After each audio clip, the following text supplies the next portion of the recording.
The Batasang Pambansa goes on lockdown with more than 20,000 police officers prepared for deployment as authorities put the final touches on President Marcos's fifth SONA.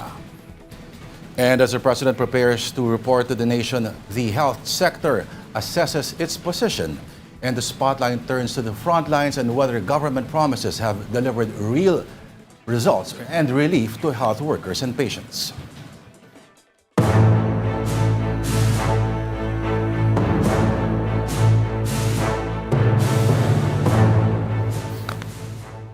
And you're watching Political Beat. I am Lourdes De Vera. With just days to go before President Marcos's fifth State of the Nation address, and with that, the Senate is also getting ready to resume the impeachment trial of the Vice President just 2 days after. Let's get the latest from our mobile journalist, Mary Mon Reyes. Mary Mon, all right, how is the Senate balancing SONA preparations while getting ready for the resumption of the trial as well as the opening of sessions, regular sessions? Lord, ang nangyayari kasi ngayon, napapag-usapan sa Senado kung paano nila i-manage yung kanilang time. Pero that includes yung changes lang, minuscule changes lang sa schedule ng impeachment trial next week. Since Monday, nakatakda dyan ang State of the Nation Address or SONA ni Pangulong Bongbong Marcos, there will be no impeachment trial.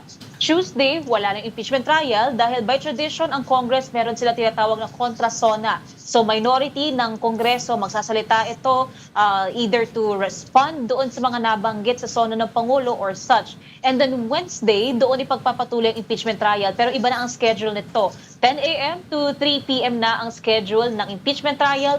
4 p.m. onwards na ang regular na plenary session sa Senado. And then ang nasabi ni Senate President Sherwin Gatchalian, they are looking at having Thursdays and Fridays allotted for committee hearings, especially kapag by August, nakatakda na rin daw ang budget deliberations, ang budget process. Kaya marami-rami talaga silang crunch time na kailangan gugulin or i-manage pagdating dito. Ang na-expect din ni SP Gatchalian sa Lunes, since yung impeachment naman daw, ito ay continuing naman sa Senado, so baka naman daw hindi ito mapag-usapan, pero he is hoping na mapag-usapan yung ekonomiya. Kasi raw very challenging daw itong taon na to, mabagal yung naging progreso, may pagbagsak ng ekonomiya, yung hirap daw pagdating sa crisis sa Middle East na nakaapekto sa produktong petrolyo. So yung mga yan ang nais silang ma-address sa SONA ng Pangulo. Lord. Mary Mon, wala namang trial ngayon. Ano ginagawa mo dyan sa Senado? Well, kanina naman kasi nag-abang din tayo ng makakausap natin. Doon nakapanayam natin itong si SP Gatchalian na sinabi nga yung ina-expect nila sa SONA plus yung naging sagot nila dito sa naging letter ng Office of the Vice President na nire-request na sagutin daw ng Senado yung catering, yung pagkain, yung beverages ng defense, ng kanilang support staff, pati ng witnesses. And ang nakalagay doon sa letter na pinadala sa Senado ay dapat ito rin daw ay manggagaling sa OVP accredited caterer. Ang sabi dito ni SP Gatchalian, wala raw sa budget, hindi raw ito kaya. While it is something na dapat mapagdesisyonan ng management ng Senado, nasa usapan din ito ng budget. Sa ngayon daw kasi medyo tight dahil papasok ang budget process, kasama ang impeachment trial, kasama ang committee hearings, limitado na raw yung kwarto na pwedeng magamit. So nakikitang kailangan daw magre-rent sa PICC, so doon papasok pa yan sa iba't ibang gastusin ng Senado. So ang nakikita nila sa ngayon, sa request ng OVP, wala raw ito sa budget. Wait, ang PICC ang gagamiting temporary parang holding area para sa Vice President and her staff? Ang nasabi ni SP Gatchalian is for the committee hearings. Kumbaga doon mag-extend na sila. Kasi yung ibang committee rooms daw, naging holding rooms na to, nasa 3 lang daw yung pwedeng magamit for committee hearings. Kaya tinitingnan nila, baka kakailanganin na raw magrenta ng mga kwarto or ng spaces sa PICC para dito, plus pagka dumating na rin daw ang budget season. Alam mo, sayang dati ang Office of the Vice President ay yung Coconut Palace na tawid lang ng PICC dati, malapit dun sa dating Hotel Sofitel. Pero Mary Mon, may idea ka ba kung magkano yung total na aabot na sinisingil or pinapa-reimburse na gasto sa catering ng team ng Vice Presidente? Walang naka-indicate na specific amount kasi doon sa letter nila eh. Pero ang nakalagay talaga doon ine-expect nila na lahat talaga pagdating sa pagkain, sa inumin, ng defense, ng kanilang support staff, pati ng witnesses, ito ay sasagutin. And yun nga yung malinaw pa doon, dapat OVP accredited caterer din. So, ito raw ay para ma-ensure yung ma-safeguard yung direct participation nitong mga involved sa impeachment trial proceedings and yung sa seguridad din nila dito. Pero ang nasabi din dyan ni Senator Erwin Tulfo, napag-usapan daw yan sa mini caucus nitong ilang majority senators at sinasabi, paano daw nila ipapaliwanag? Saan daw nila kukunin yung panggastos dito kung sakali man? Ang nasabi naman ni Senator Ping Lacson, chairman din ng Senate Committee on Accounts, ito ay pwedeng may paglabag daw sa normal or yung regular na government procurement service or process kung ang request nga ay dapat manggaling pa doon sa OVP accredited caterer. So may pagtutol among these senators at as confirmed by SP Gatchalian, hindi kaya ng budget sa ngayon itong request ng OVP. Antindi talaga, kailangan may accreditation pa talaga yung caterer, ano? Siguro may mga, dahil ba ay may mga certain culinary preferences, halimbawa, o panlasa, o baka may mga health restrictions siguro yung mga kasama doon sa team. Pero Mary Mon, yung pinapatanong ko siyo dati kung magkano inaabot per day, no? At so far sa ilang araw na may trial ang Senado, kung magkano na inaabot so far. Kahit si Attorney Reggie Tonggol, conscious siya na may naitanong na rin sa kanya dati, may sagot na ba siya dito? Lord, ako yung unang nagtanong kay Atty. Tonggol nung unang linggo ng impeachment trial. Pero during that time, ang sabi niya, wala pa raw siyang info doon, babalikan niya raw kami, aalamin niya rin daw muna. And then, nitong linggo na to, natanong namin siya ulit, pero wala pa siyang numero. So, hindi pa siya mapag-divulge, hindi pa siya makapagbigay ng kasagutan dyan. Kaya malamang sa alamang kukulitin natin ulit si Atty. Tonggol pagka nakakuha na siya ng datos. If I'm not mistaken, parang narinig ko ang sabi niya, parang binring up niya na yung tanong kay Senate President Gatchalian. Pero hindi niya pa nakukuha yung yes, tama. Wala pang sagot. Okay, ang next phase ng trial, ito na. Yung alleged misuse of confidential funds. At ano ang aasahan natin sa Wednesday? Tama ba sa Wednesday? Tama, Lord, Wednesday. Tapos na sa unang article of impeachment na sinalang, ito yung fourth article dito sa impeachment, yung patungkol sa alleged threat sa binitawan ng bise laban sa, or banta sa buhay ng first couple, pati ni former House Speaker Romualdez. Ang sisimula na next week ay itong article of impeachment 1, tungkol na ito sa alleged misuse o maling paggamit ng public funds, confidential funds to be specific. So may pinapasapina na 2 land bank branch managers, sila yung mga ipepresenta ng prosecution next week para tumistigo tungkol dyan. And ito matagal-tagal ang araw, ang trial days dito. Nasa 30 days ang nakalaan dito at ang nasabi dito ni Atty. Tonggol, ganun daw talaga pwedeng abutin kasi technical to, numero rin ito kasi pondo ang pinag-uusapan dito kaya pwede talagang kumain ng araw. Pero nakatipid naman daw sa unang 11 trial days kasi 2 araw, 9 days lang daw yung nakain, 8-9 days. So titingnan pa rin naman daw sa time and motion kung magugugol ba talaga itong buong 30 days para sa susunod na article of impeachment. Lord. Okay, so far may ilang araw na sabihin natin para may kapayapaan pa dahil wala pang nangyayaring kiskisan. Pero Mary Mon, ikaw ba'y umatid ng press con, ng prosecution at sinabi na nung may nagtanong tukol sa hirit ng isang senador, Senator Judge tungkol doon sa kanyang advice na sa prosecution na wag naman daw maging masyadong one-sided. Lord, ang sabi dito na prosecution, trabaho daw nila na maging bias sa pagiging prosecutors na maipakita na itong nasasakdal ay may grounds talaga para sa kanyang conviction. Wait, While trabaho naman daw ng defense na depensahan itong nasasakdal, which is Vice President Sara Duterte. Ang nasabi dito ni Counsel for the Prosecutors Attorney Lorna Capunan, humihingi siya ng pasensya kay Senator Robin Padilla. Yung naging reaction daw nila, instinctive reaction daw ito, pero wala raw silang kahit na anong intensyon na magpakita ng disrespect dito kay Senator Robin. Pagdating daw talaga sa litigation, may reaction and such. Pero kasi nung time na nagsalita si Senator Robin, ang napansin din natin nun sa prosecutors, may mga nag-uusap-usap, sa defense din may mga nag-uusap-usap, pero nakita natin sila Attorney Virgel Ligutan, parang nag-react na ganyan, sila Attorney Kapunan, parang may konting usapan. So hindi raw nila naisip na sila daw yung nasa harap na pinututungkolan daw ni Senator Padilla. Pero sana raw magbati sila, na-appreciate naman daw ng prosecution yung mga surprises daw na binibigay ni Senator Padilla sa kanya mga interjection. The color he adds to the proceedings, ika nga. O, parang parang mascot sa fast food ang dating.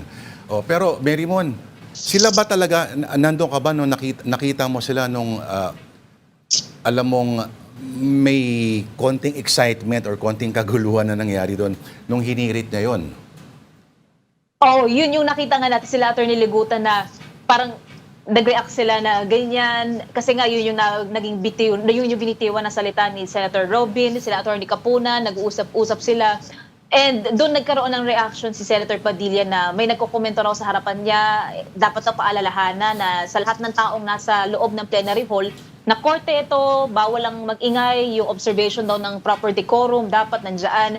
Kaya itong si presiding officer, Senator Chis Escudero, nagbigay din ng paalala dito sa mga tao sa loob ng trial.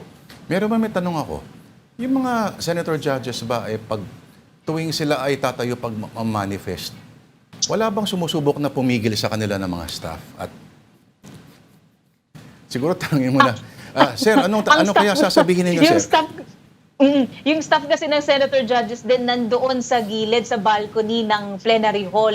Kaya ang nangyayari minsan, may notes din sa kanilang binibigay. Nakikita natin din yon na may pinapasa, may nilalapag doon. Maybe for reference, hindi natin nakikita yon, pero that's the closest na nakakalapit itong staff ng mga senator judge. Pwera na lamang kung lalapit sila doon sa gilid, sa balcony, kung nasaan yung staff nila. Lahat ba ng senador ay a-attend sa SONA sa Lunes? Yan ang magandang tanong, Lord. Yan ang titingnan din natin. Pero last year naman, sa nakita natin, karamihan naman sa mga senador present.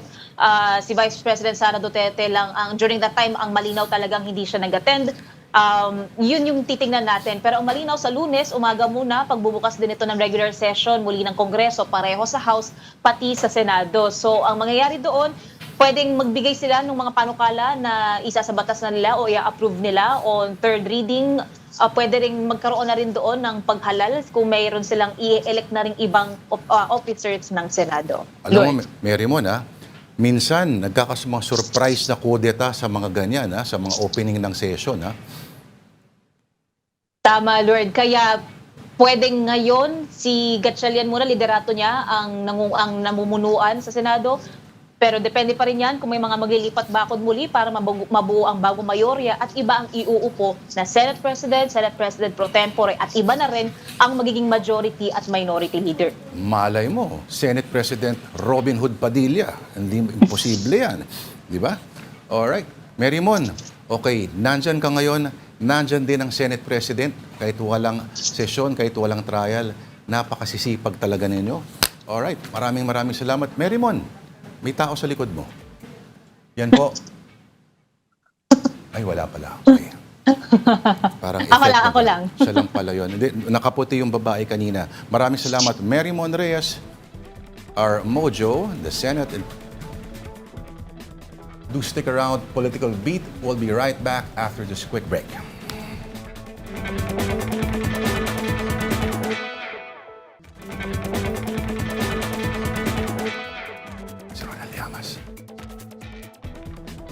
And you're still watching Political Beat. Plenty of political developments in the days to come. With the President's fifth State of the Nation address just days away, as well as the ongoing impeachment trial of the Vice President. What can we expect from these major events? Let's get the perspective of the newly instituted Momentum Research and the founder, Cleve Argüelles, Professor, joining us live in the studio. Thank you very much, Professor Cleve, for joining us. Good evening, and thank you for having me today. All right. So, congratulations on Momentum Research.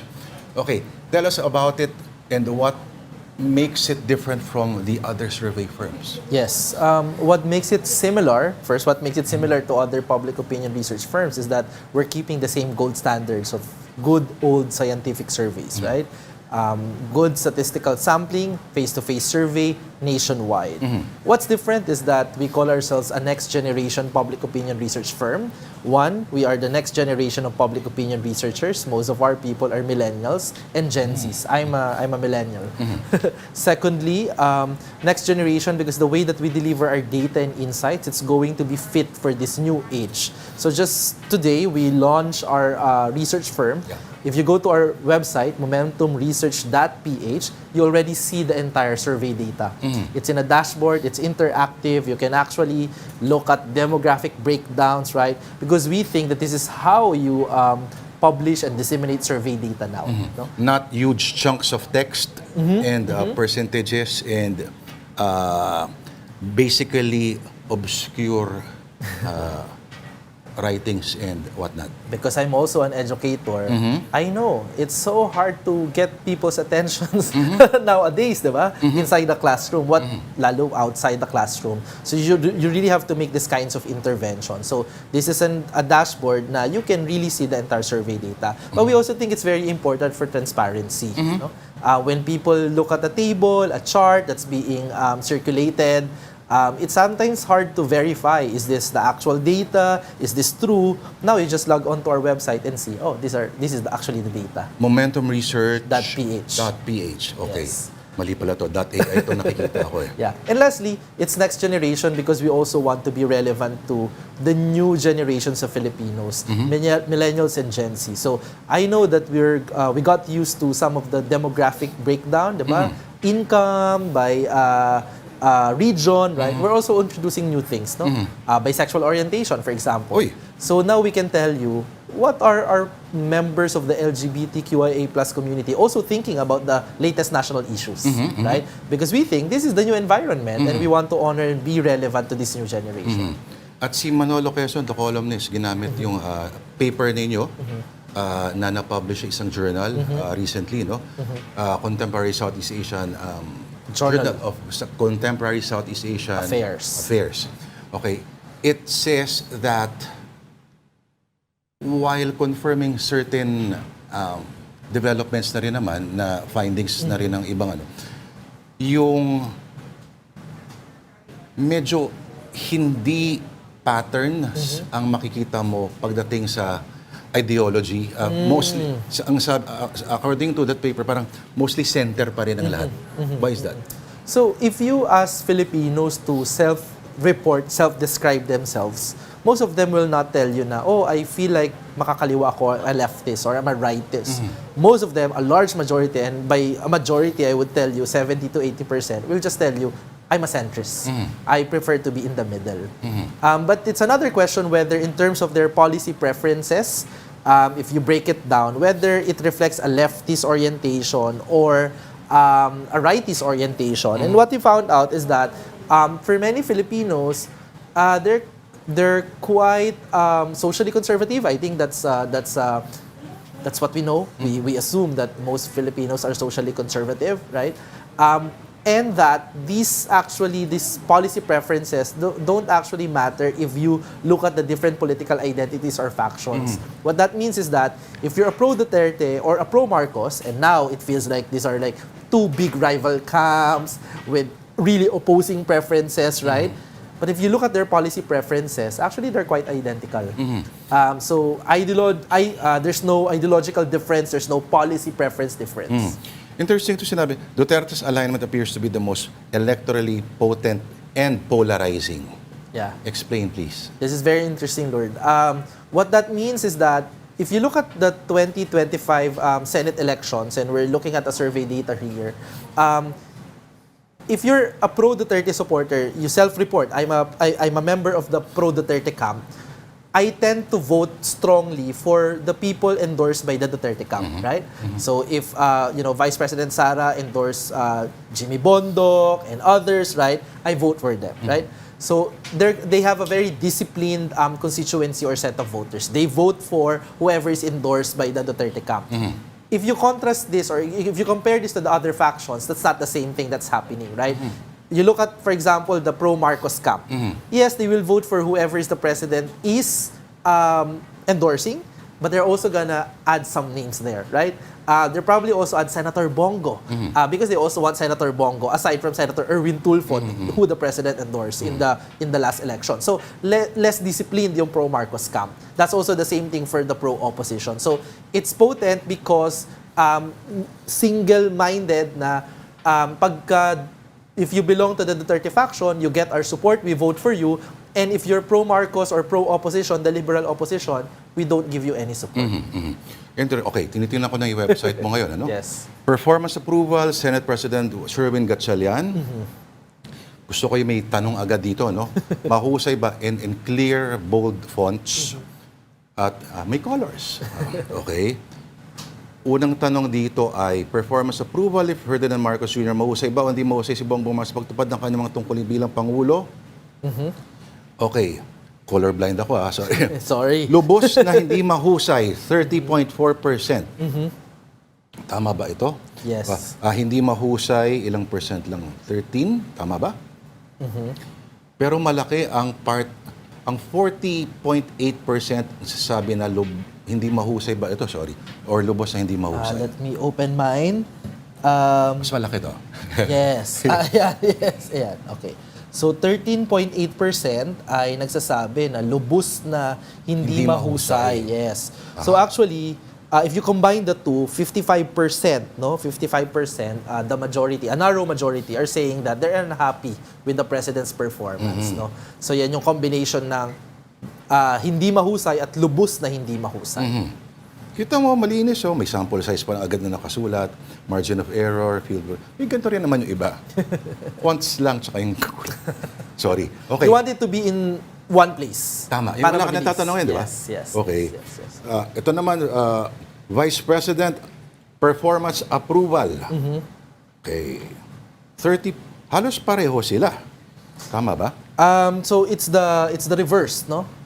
Kasi if you look at the other one here, mas marami siya dito sa kabilang side, no? Diba? Gotcha, So the story is that for the president's approval, 55% are unhappy. For the vice president, it's the reverse. Around 58%, combination niya ng 45.8 tsaka 12.2, the majority, they're happy with the vice president's performance. Okay, so Cleve, going by this trend, so hindi totoo yung sinasabi ng mga naysayers na nako, nag-plateau na, ito na yon, wala na itong i-improve pa. But this might go the way of a Binay. Ano sa tingin mo? Is the question, pwede pa bang bumaba yung approval rating ng vice president? I think the impeachment trial is a source of that possibility, no? It's a source of uncertainty, no? There's a prosecution and defense camp, but at the very least, I think what we can agree on is that basta may impeachment trial, it's a source of uncertainty on the popularity of the vice president.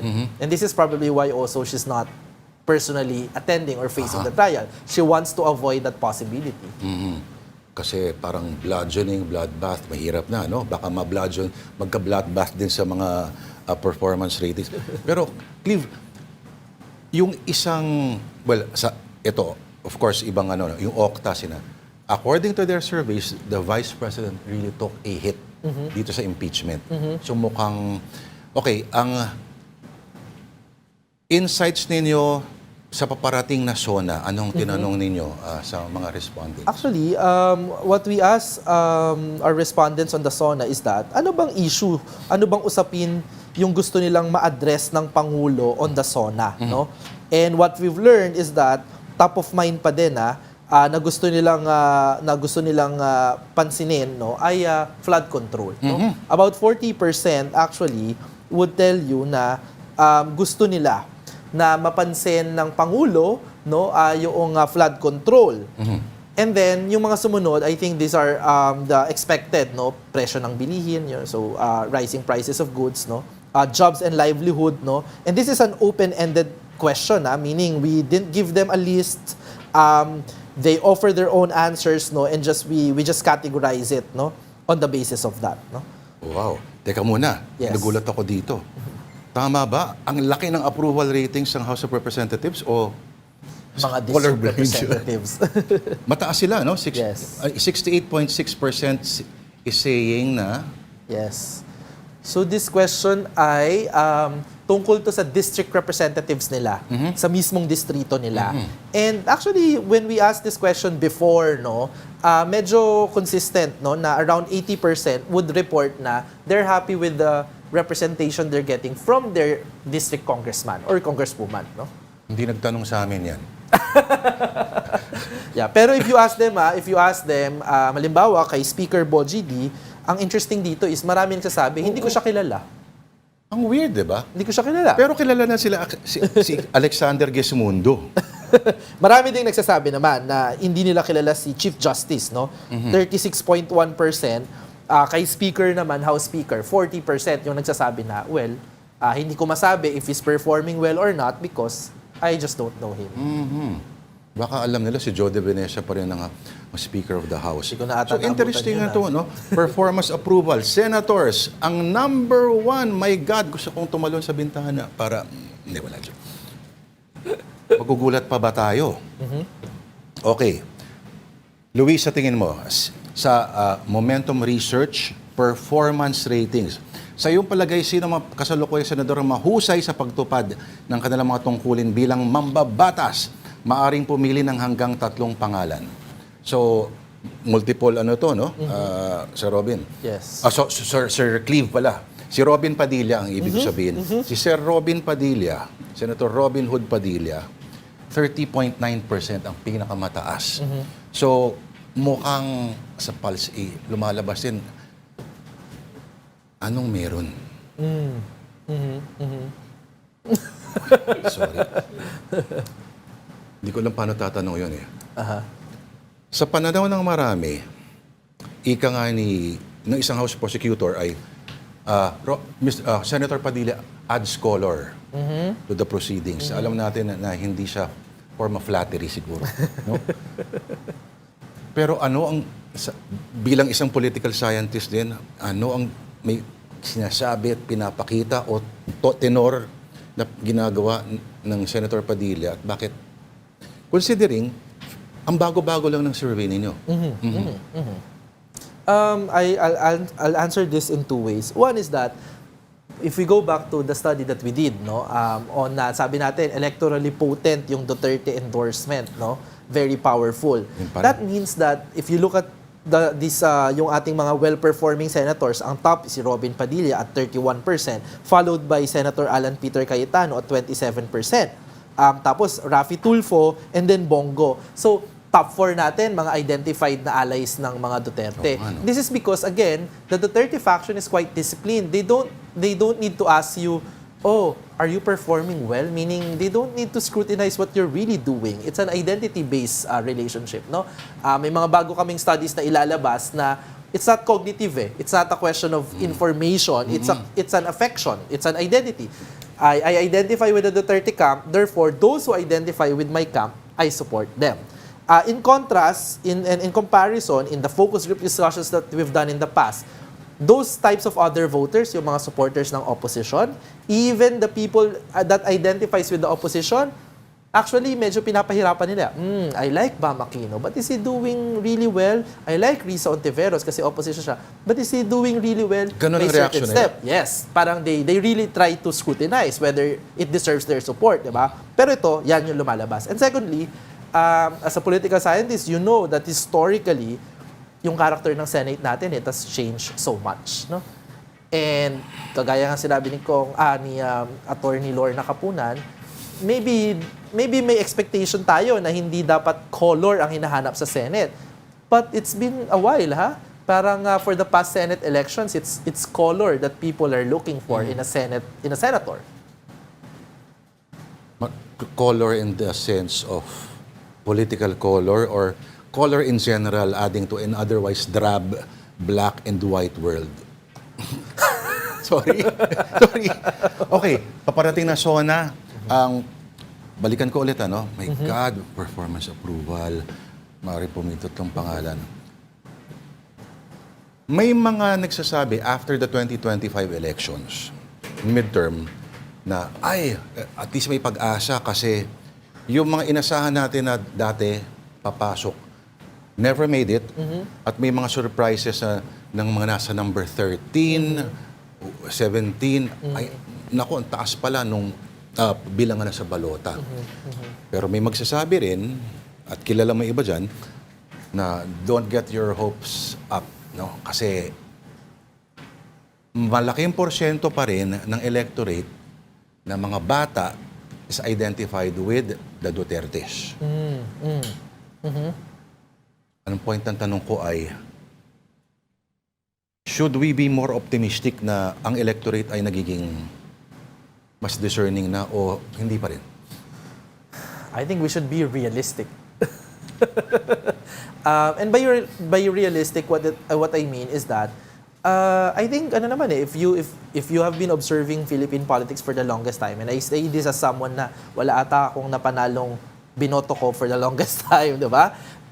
And we know because Philippine politics is dominated by dynasties, by the political elites, no? So yung laban ng mga reformists, electing progressives, that's always a hard and difficult task, right? But the power of like survey data and paying attention to data is that you know where we are at, right? So if you see this, for a lot of Filipinos, for at least 40% of Filipinos, the top performing senator is someone like Senator Robin Padilla. Wait. On that note, performance disapproval naman. Nasa number 3 ang Robin Padilla Yes. with 19.1%. Yes. Sino sa mga senador ang hindi mahusay ang pagtupad sa kanilang tungkulin? Yes. How do you explain this, Yeah, Professor? Yeah, I actually love this result kasi it shows us very clearly yung tinatawag nating polarization landscape. Lagi natin narinig kasi sinasabi, polarized na tayo ngayon. What that means is that may camp ng mga tao pag tinanong, sinong pinakamahusay na senador? Senator Robin. Pero pag may tinanong ka din, sinong hindi mahusay? Number 1 na may isip nila, Senator Robin. So we're very divided because the same person, we have a radically different assessment of how he's performing as a senator. Walang single source of truth, kanya-kanya tayong information and assessment, and this is what you get in that kind of survey results. All right. So, ang Momentum Research is a next-generation public opinion research firm. Of course, merong ding surveys, focus group discussions. Mahalaga rin to sa Yes. tingin ko, no? Yes. Online sentiment tracking. At mga kaedad mo rin, Professor Argeles, itong mga kasamahan mo. Okay, maliban sa ano sa tingin mo ang if you were to be consulted by the President's advisors ngayon, parang, Prof, quick, ano yung mga boxes na kailangan i-check ko sa SONA? Ayan. Actually, hindi mahirap because the flood control, people want to hear about what the government is doing to address the flood control scandal, diba? And meron namang mga updates sa prosecution. May mga nakakulong, may mga hinahabol. I think he has to tell the story of what is it now? How is the fight na para mapanagot yung mga nakinabang doon sa flood control scandal? The others are actually traditional issues. Livelihood, prices, poverty, right? And these are the core, these are perennial concerns for ordinary Filipinos, no? So, I think hindi kailangan na hindi nila kailangan mag-circus at mag-tumbling to figure out what to tell the Filipino people. But of course, the truth, as always, is powerful and might help them win more public support. All right. Marami pa akong itatanong sana, no? Pero hindi ko na itatanong tong huli kasi wala na tayong oras. Salbahe yung ano. All right. Maraming salamat and congratulations for the new Salamat company, po. Momentum Research founder, Thank you. Professor Cleve Argeles. Marami pong salamat. All right. More political developments ahead here on Political Beat. Just a quick nod to capitalism. Diyan lang po kayo.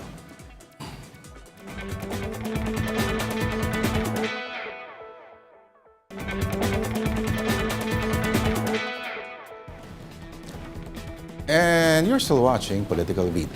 Ahead of President Marcos's fifth State of the Nation address, health workers are urging the government to address long-standing problems in the country's healthcare system. Joining us now to discuss their expectations and frustrations for the SONA is Alliance of Health Workers Secretary General Christy Dong Guinness. Magandang gabi, Ma'am Christy. Yes, good evening, Sir Lord. Opo. At maraming salamat sa pagpa-unlock sa amin. Una sa lahat, nakita ko yung logo ng ano mo. Ilang taon ka na hindi nag-New Year sa bahay? Marami na. Hindi na mabilang. Kasi I'm almost 24 years at the institution working po. Wow. Okay. Ito, Ma'am. Alam natin na maraming pinangako ang presidente ng mga past few zonas. Yes, ma'am. Itong huli yata, nako, Diyos ko, ang pag-expand ng PhilHealth benefits, ang pag-expand ng napakarami pang mga, yung pinangako na bubuksan daw ng mga institutions of research, health, mga laboratorio, mga ganyan. Pero para sa inyo, ang concern ninyo ay understaffing, kulang ang mga tao, kaya napipilitan magtrabaho ng mahabang oras, Yes po. mababang sweldo, ang contractualization at iba pa. Pero ano po sana pagdating sa usapin ng health ang nais ninyong marinig mula sa bibig ng Pangulo sa pagkakataong ito? Talaga pong ang una-una po naming gustong marinig sa SONA ay matugunan ng PBBM at sasabihin po niya na tutugunan niya na yung super understaffing, end the contractualization, add plantilla position, and isa pa po, ibigay na po yung mga benepisyo na mapaghanggang ngayon po ay hindi pa rin na ibibigay. Pagtaas po ng sahod ng mga manggagawang pangkalusugan, 36,000 across the board sa salary grade 1 po, and then 50,000 professionals. entry salary for nurses and allied profession po. And then marami pa po pagdagdag ng mga facilities, kung ang plano na hindi na natin mapigilan ang pag improve ng teknolohiya natin, doon na tayo, going na tayo doon, mga robotics and everything. So, ang hinihingi po namin, sana bago tayo magpatupad ng isang batas o isang lituntunin, kagaya lang po niyan sa pinatupad po nila sa PhilHealth na NBB and ZBB, sana kami mga stakeholders, kami mga maliliit na tao, nakasama kami doon na inform o nakasama kami sa pagbuo nito. Hindi yung bigla-bigla na lang siyang ipatupad na hindi planado po ang lahat. Puntahan natin mamaya yan. Yes, okay. Si Sir Robert, alam ko, nung panahon ng pandemya at nag-emerge pa lang tayo sa pandemya noon, marami nag-expect na siguro nabayaran na sana lahat. Yung mga dami pa ng kulang noon, yung mga hindi pa nababayaran ng mga kung ano-ano mga OT at yung mga basta pagkakautang sa panahon ng COVID. Iyon ho ba inaayos sa lahat yun? Hindi pa rin? Hindi pa rin po. Marami pa po tayo sa mga local governments, yung mga health emergency allowance po, marami pang local governments and mga private institution po na hindi pa nakakatanggap. Mayroon pa po tayo mga performance-based bonus na tinatawag po from 2021, Naku. 2022, 2023, 24, 25, patapos na po ang 2026, hindi pa rin po natin natatanggap po yung ano na po na yun. Yung health performance emergency based. allowances, wala pa? Yung health emergency allowances po sa aming mga regulated hospital na nasa NCR base, natanggap naman po natin. Ang ipinaglalaban po natin ngayon sa mga local governments at saka sa iba po mga pribadong hospital na hindi pa rin po sila nakakatanggap. Bago ako pumunta sa pinag-usapan ninyo, 4 days ago nagkaroon kayo ng State of the People's Health Address. Apo. Ano ang masasabi ninyo dito sa, of course, the Secretary of any department is the President's alter ego. No?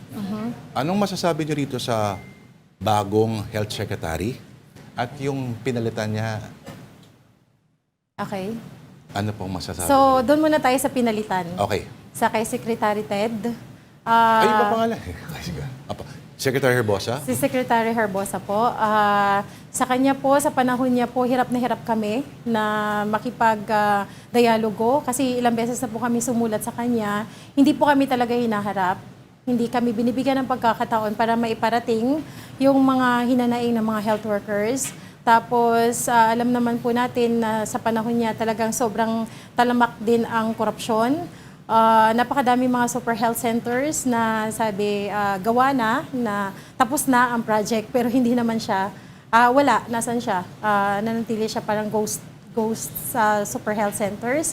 So, sa panahon niya, hirap na hirap talaga kami, sobra.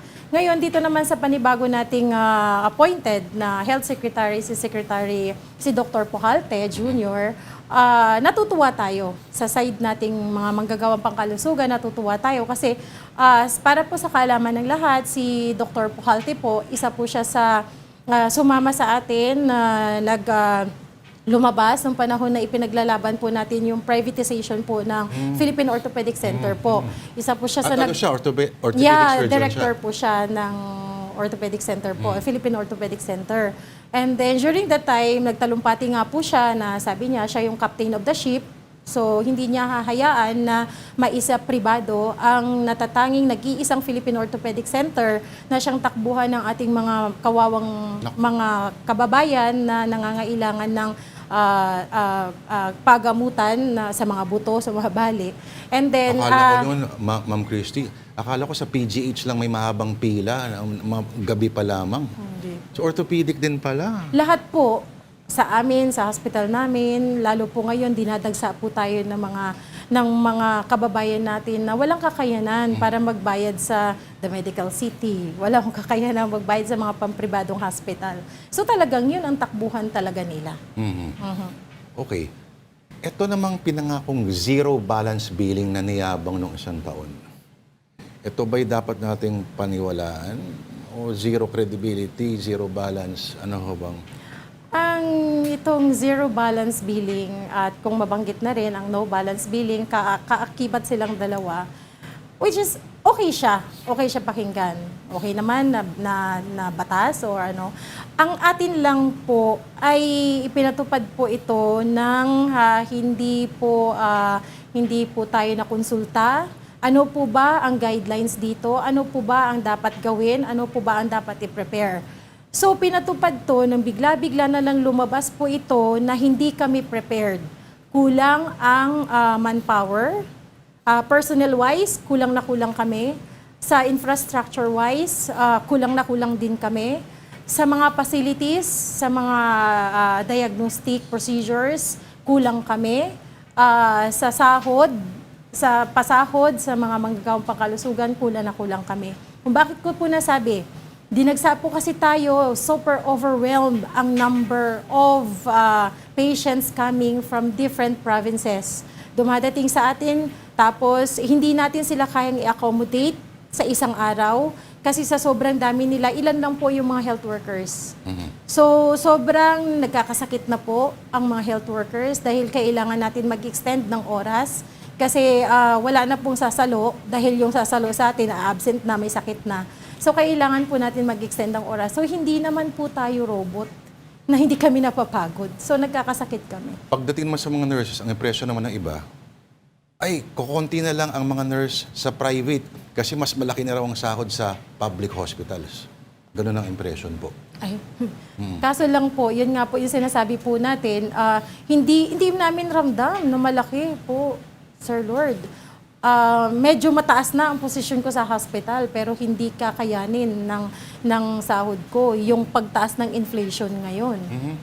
Alam niyo naman po, sa ngayon, ang 1,000, ilan na lang po mabibili natin.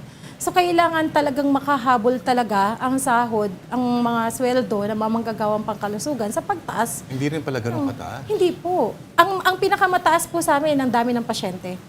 Hindi po yung sahod. Doon po kami talaga, masayang-masaya. Ang daming pasyente, yun ang tumaas. Kung meron kang 5 minuto makaharap mo yung Pangulo, kung maisusuma mo lang yung state of the nation's health, gaya po yung nangyayari po nung 4 days ago, ano-ano po itong mga to? Ito lahat ba ito ay masusolusyonan pag buhusan natin maraming pondo? Malamang. Tapos sa usapan. Malamang, masusolusyonan. Kasi kung ang pinakaano natin, hinihingi lang po natin na magkaroon po tayo ng 5% For the additional sa budget po ng pangkalusugan po, 5% overall. ang gross domestic product po. So kung madagdagan, 5% lang inihingi po natin. Kasi alam natin na ang lagi nilang sinasabi na every year, maglahad ka ng totoong ginastos ng hospital mo para sa budget hearing natin, para sa budget deliberation, para mabigay. Taon-taon naman ini-slash nila ang budget ng hospital, ng mga pampublikong hospital. 5%. Sabi na, yung defense nga, 3% lang. Yeah. Okay na rin yung defense, 3%. 5% sa inyo. 5% sa amin, sir. Kasi nga, kung tutusin lang, kung ito lahat natugunan at ito binagsakan ng sangkatutak na budget ito at binigyan kami ng malaki-malaking pondo, wala siguro mangingibang bansa ng mga health workers, sir. Walang aalis. Siguro dito masayang-masaya na tayo dahil nagsiservisyo tayo sa kapwa natin. Kasi yun naman talaga ang natin yung talagang focus natin. Meron bang paraan na magkaroon tayo ng universal healthcare na masaya lahat? Sana O may meron. may isa talagang sisimangot? Ang pangarap po talaga natin na maging masaya Maging masaya talaga ang lahat. Pero tanong din namin sa anong paraan. Kung kami sana, ang inaasahan kasi namin talaga, Sir Lord, na kasi hindi naman kami kontra, hindi kami kalaban ng gobyerno. Nandito kami, mga health workers, para tumulong, para mapaayos ang healthcare system ng Pilipinas. Pero kami ay binabaliwala. Kami ay nananatiling bulag, bingi at pipe ang gobyerno para sa pangangailangan ng mga health workers. Kaya hindi natin sila mapigilan na mangibang bansa. Kasi alam naman natin, nakabubuhay ang sahod sa ibang bansa. Malaki ang membership ninyo, no? All over the Philippines, tama ho ba? Ang Alliance of Healthcare Workers.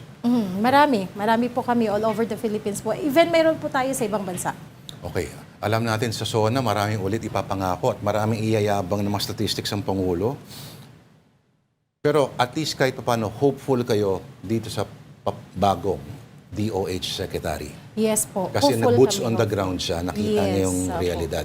Ang atin lang, sana manatili siyang transparent para sa atin. At sana din po manatili siyang on the ground na sana wag niya sundan ng yapak ng mga nauna sa kanya. Yun lang ang panawagan natin at sana maging open siya. Kasi doktor naman siya maging open siya sana sa mga health workers, sa kagaya namin mga organisasyon na maglatag kung ano yung alam namin na makakatulong para mapaganda ang sistemang pangkalusugan ng Pilipinas. So pondo talaga. Pondo. O kahit paano pondo. Pondo talaga po kailangan. Sa mga nais pa pong magkaroon ng mga impormasyon, saan po sila maaring pumunta, dumulog, kung itong website or account po sana? Mayroon po tayong Facebook po, ano nga ba ito? Alliance of Health Workers Philippines. Opo. Opo, mahanap po nila yon. Pwede po silang mag-log doon at itingnan nila yung website po na yon. Yes po. Tapos may mga contact numbers naman tayo. Nakalagay po doon. Nakalagay naman po doon. Alright. Maraming salamat. At nasan po kayo sa Lunes, ma'am? May duty ho ba kayo? Sa Lunes po ay kami ay nasa lansangan. Yan. Kami po ay mga ngalsada dahil gusto po natin iparating sa ating Pangulo ang mga hinanaing at ang mga panawagan ng mga manggagawang pangkalusugan. Na sana naman mapakinggan. Mabuhay kayo. Yan po mga kapatid, ang Secretary General ng Alliance of Health Workers, si Christy Dongkines. Maraming salamat, ma'am. Thank you po. Maraming salamat, Sir Lord. Thank you. Natutuwa ako sa program niyo. Pinapanood kita sa Channel 5 din. Ay. Ako rin po. Political Beat will be back after this really quick break.